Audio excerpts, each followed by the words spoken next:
Now, when you first thought about getting married, before you were married, what sort of expectations did you have? What did you think it would be like?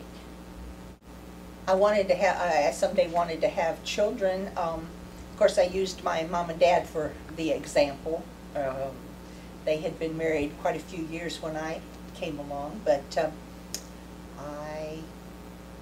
I just used my mom and dad as an example, and they didn't do a lot of verbal fighting, but I did know that they each were their own person and that they disagreed.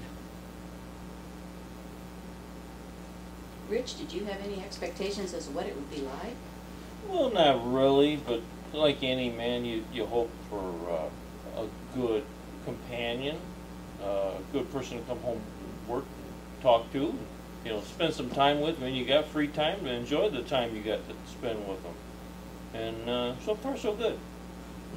40 years in so far, so good. So far, so good. I would say, I kind of lean along the lines of what Patty shared, is I look for my parents as an example too. I mean, who else would you look to, because my parents, I think, were very solid people.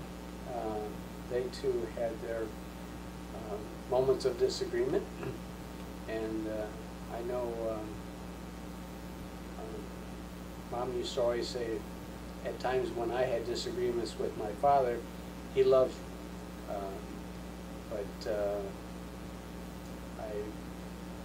as a parent-child, you always have to follow the rules, and there were times that I wasn't so happy, but my mother was always the peacemaker, and I kind of, I guess, I think, have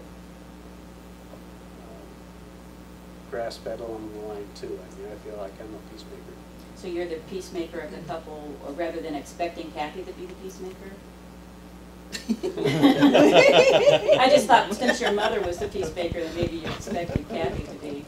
Well, just in general for the family, I think I always try to find the common ground and try to point out the goods versus the bads, and try to bring peace in the situations where there is not, maybe. So it sounds like most of your expectations were met. Yes. Yes. Yes, they are. And that's pretty fortunate, because that's not always the case. Do you remember anything that you maybe argued about in the early years of your marriage?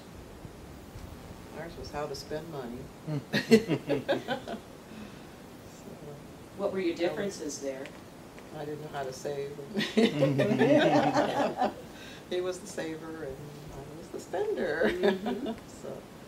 And that was one of the things that we had to come to terms. That was about probably not until 1998, and I have a whole bag of credit cards that are cut up. Mm-hmm. And I had to confess that here's all these cards, this is what we have in debt, because I was the one that was taking care of all the bills and stuff. And so we put it all out there, and we're down to one credit card now, and we kind of talk about, just gas really goes on that now. So that was a biggie for us. Money. Mm-hmm. And that is a big thing, because every couple seems to handle it a little differently. Patty runs it over here, and she does a good job. Like I said, there's nobody ever knocked on the door, saying I owe somebody or somebody. So, and you always want for something. That's just natural instinct, to want. But you learn to accept. You accept not to be there. So you just say okay. So you're content. Yeah. Mm-hmm. Yeah. Probably some of our early arguments were he wasn't quite as patient with me as he is now, and I tended to push his patience a lot. So we argued as far as I guess each one wanting their own way. That's pretty common too, isn't Yes. it? So how did you come about how do you handle things differently now? You said in the beginning. I've learned to be patient. He's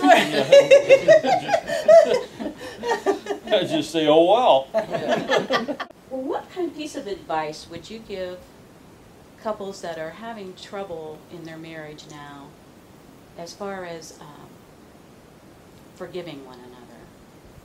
I think you have to put your egos away. You have to admit when you're wrong and ask for the other person's forgiveness, and maybe not expect forgiveness right away, because sometimes if you jump into forgiveness, you really haven't forgiven. Yeah, I always tell people that the most important thing to me in life is relationships, and people get so caught up in all of these things other than relationships that cause them the troubles, and so they need to look, I guess, both inward and outward at each other and see what they have, you know, the blessings that they have with the relationships. One thing I think of too is just saying you're sorry for one thing, but just the not keeping the record of wrongs in once it's all out. And we just kind of, when we were asked to do this, I said, I can't even think of any big things that we went through other than the money.